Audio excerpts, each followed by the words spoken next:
to this interview where we are going to debunk the myth that you can buy property without putting your hand in your pocket, without putting down deposits. And first of all, and I'm joined by Paul Shamplina of Landlord Action, who is a top industry commentator, and we're gathering a lot of views on this topic because that's healthy to do that. And Paul, you and I have spoken off camera many times about this.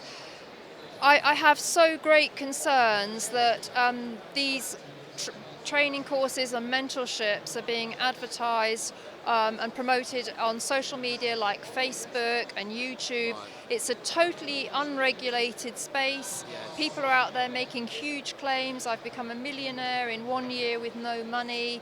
And I fear there's going to be a tremendous amount of actual financial loss from people getting involved in this whole idea of no money needed.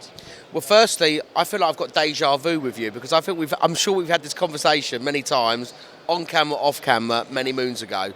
No Money Down, great, prior to 2008, at various different shows possibly like this. There were obviously some claims for some people that were doing it.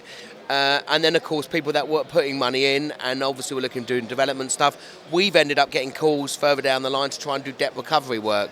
You know, essentially, some of the educational courses, there are some really good educational. I'm linked to a couple that I do talks for. They don't sell property, so I'm very happy to do work. Their education's quite expensive, but I've looked at the content, I'm quite happy.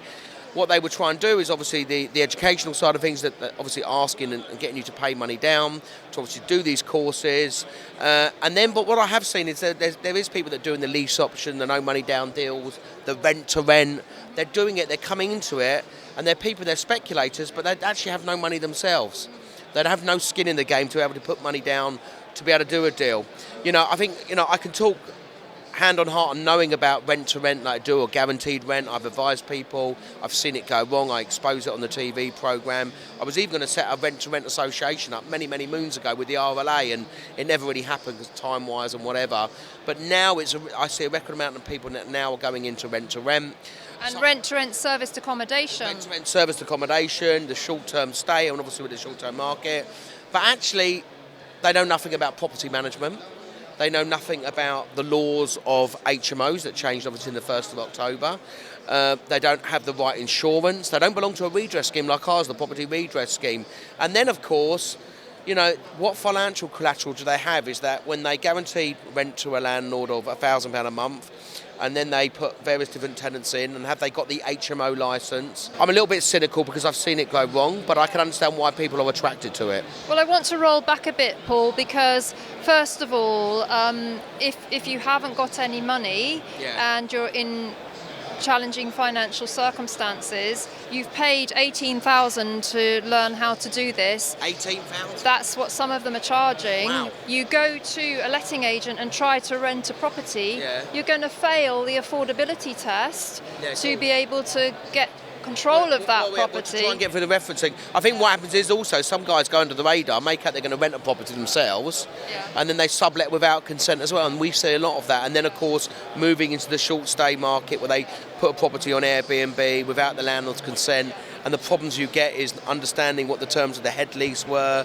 environmental health coming round, there's noise, there's nuisance, there's a breach of mortgage terms of the head, and the head landlord, he's still liable because his name's on the deeds as well. But on these courses, you'll never hear about the pitfalls, and this is my other main concern. So you've got somebody that spent a lot of money to go on a course. 18 grand, I would have put that towards a deposit. I would have put that towards a deposit for a property, but very often they've paid it on a credit card, so they've got even more into debt. So you do need money to get into property, to get onto a course. Then let's say you pass the affordability to get control of this property. Then, in order to make it financially viable, you've got to rent out all the rooms all the time in order to be able to pay the landlord, the head, you know. Are you compliant with it? Was it 6.2 square metres? You know, example is I've seen on Facebook a newbie saying, I've done a rent-to-rent course, I've got my first property, I'm really struggling to fill the rooms. Can anybody advise me how to avoid paying the landlord's rent until I've got my rooms filled? And they don't realise that. They don't realise if you have 5 or 6 tenants in a property. First, you need a licence. How much does that cost? Do you know about HMO licensing? Have you informed the landlord? So that's one issue. So there's liability there. Then a second, you've got to rent the property. There's renting costs to fill the property and do the referencing. Then, of course, there's strangers. This is what people don't understand. HMOs pay and they're higher yield, but they're much more work intensive. And if you have strangers from all different walks of life and have different types of jobs, different types of hours they work, and there's one argument, and we've had an argument. And we've been involved where one tenant has had a fight with another tenant because he keeps nicking his food.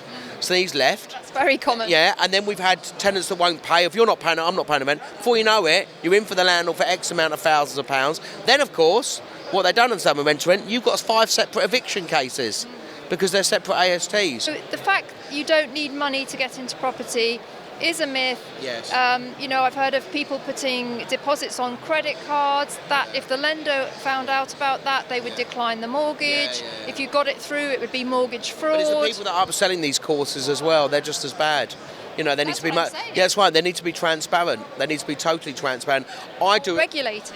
Or regulated. I mean, we need that. I mean, how do you get it regulated? Is it FCA? And we've talked about property investment being regulated. I mean, the organisation that I speak for, I've been speaking for 16 years at one organisation. I do 10 talks a month, and I tell it how it is, and that's why they've booked me for 16 years.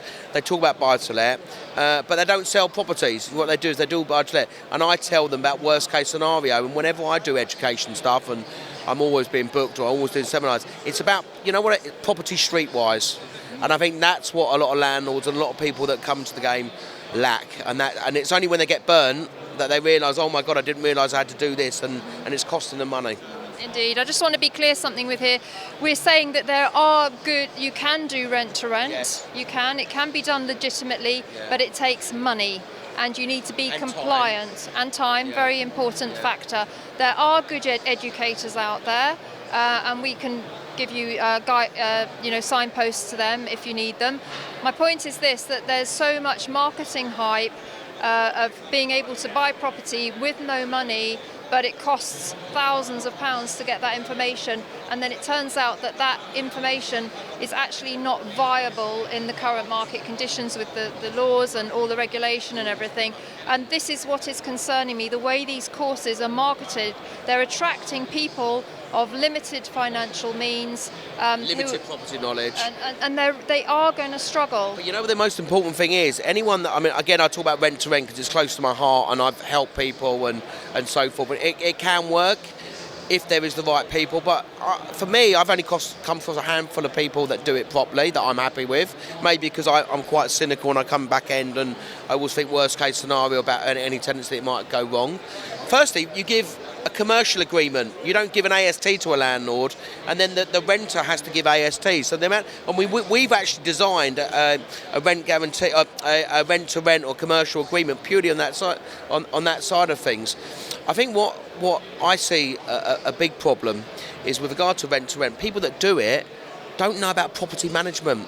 So they need to go on property management courses, albeit it could be Arlo with much more expensive. We've even launched at HF Academy a legal compliance and legal update compliance course. Just going on a property management course is a must. You have to do that. It really is. Okay, well, we're just going to say thank you very much to Paul for joining me. We are concerned about this whole issue. We've had Rick Otten, the leading exponent of lease options. Right. He's filed for bankruptcy after being fined 18 million Australian dollars for deceptive marketing.